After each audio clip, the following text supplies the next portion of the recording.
P1 ¿a cuánto sería igual? 4 que multiplica y 3 menos y 5.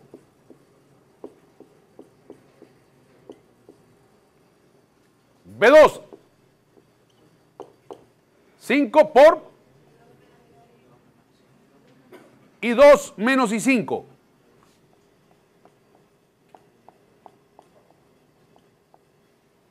B3, ¿a cuánto sería igual? 2 por y 4 menos y 5. Por lo tanto, BF2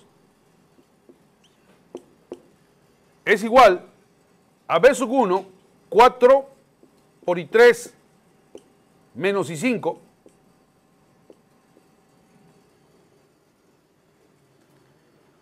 más B sub 2 más 5 por y 2 menos y 5, más B sub 3 más 2 por y 4 menos y 5, y más 2 y más 2 por menos y 2. BF2 será igual a 5 y 2 menos 2 y 2 es 3 y 2. 4 y 3 más 2 y 4 menos 4 y 5 menos 9 y 5 menos 11 y 5.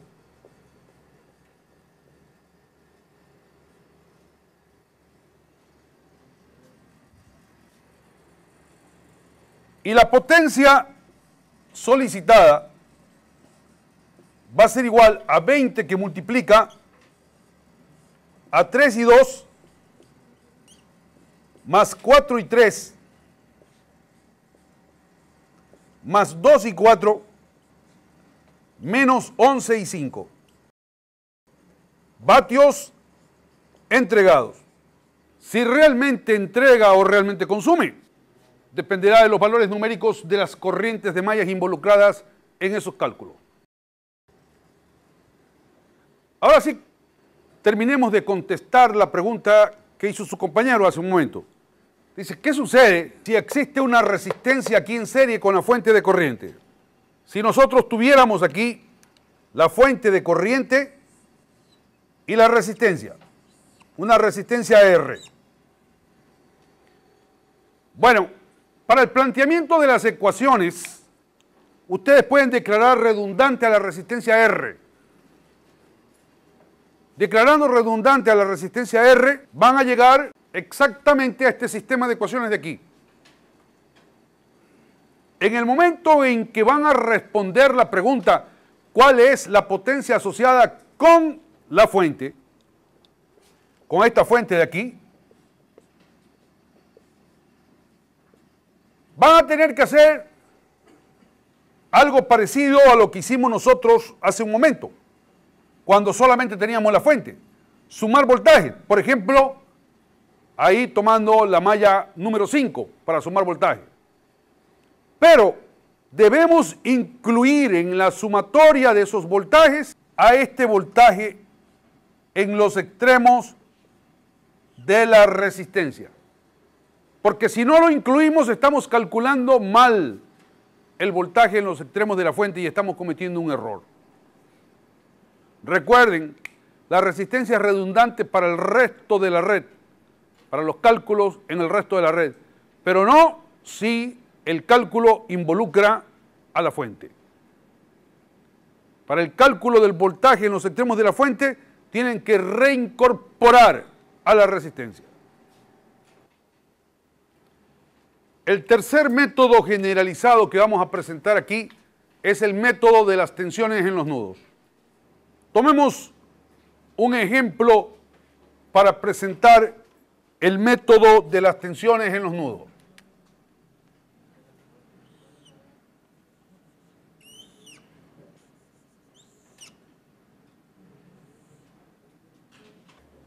Tenemos esa red que queremos analizarla por medio del método de las tensiones en los nudos.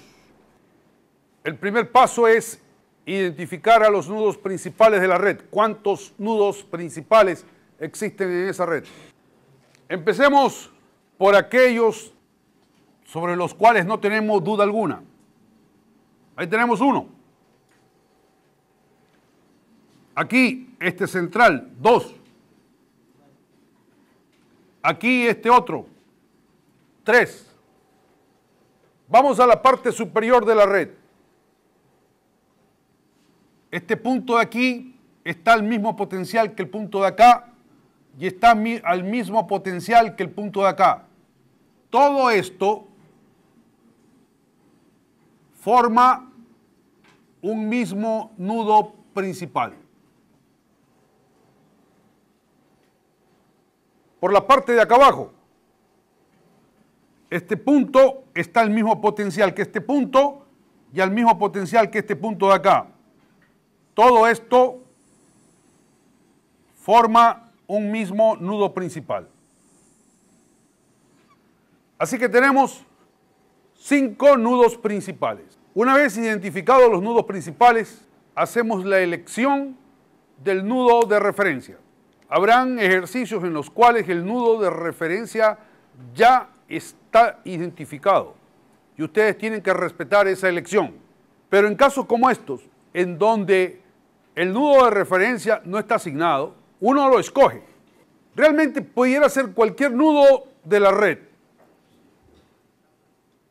Hay varios criterios para elegir el nudo de referencia. Uno de esos establece que el nudo de referencia debe ser el nudo de mayor complejidad de la red, entendiéndose por nudo de mayor complejidad aquel al que están conectadas una mayor cantidad de ramales. En este nudo tenemos 3 ramales conectados, en el nudo central 4, en el nudo de la derecha 3, en el nudo superior 5, en el nudo inferior 5. Pudiera ser entonces, de acuerdo a ese criterio, el nudo superior o el nudo inferior el que se escoja como nudo de referencia. Vamos a escoger como nudo de referencia el nudo inferior y le vamos a asignar la tensión de 0 voltios. Le vamos a poner este símbolo de aquí, que no es otro que el símbolo de tierra. Esa tensión de 0 voltios es la referencia para nuestros cálculos, para el análisis de nuestra red. No quiere decir que el potencial absoluto de ese punto sea 0 voltios. Pero para efectos de los cálculos al interior de la red, nosotros hemos elegido ese punto para referir respecto de él todos los voltajes de los demás puntos de la red. Eso tiene una gran ventaja. ¿Cuál es la ventaja? Que si todos los demás puntos, los potenciales de los demás puntos están referidos a un punto único, entonces es fácil establecer la diferencia de potencial entre 2 puntos cualquiera de la red. Si este punto de aquí, por decir algo, está a más 100 voltios respecto de referencia, y este punto de acá, por decir algo, está a menos 20 voltios respecto de referencia, nosotros podemos rápidamente aquí encontrar la diferencia de potencial entre esos 2 puntos. ¿Cuánto sería? La diferencia de potencial entre estos 2 puntos. Si este está a 100 voltios, a más 100 voltios respecto de este de acá, de referencia, y este está a menos 20 voltios respecto del de acá, ¿cuál es la diferencia de potencial entre esos 2 puntos? 120 voltios.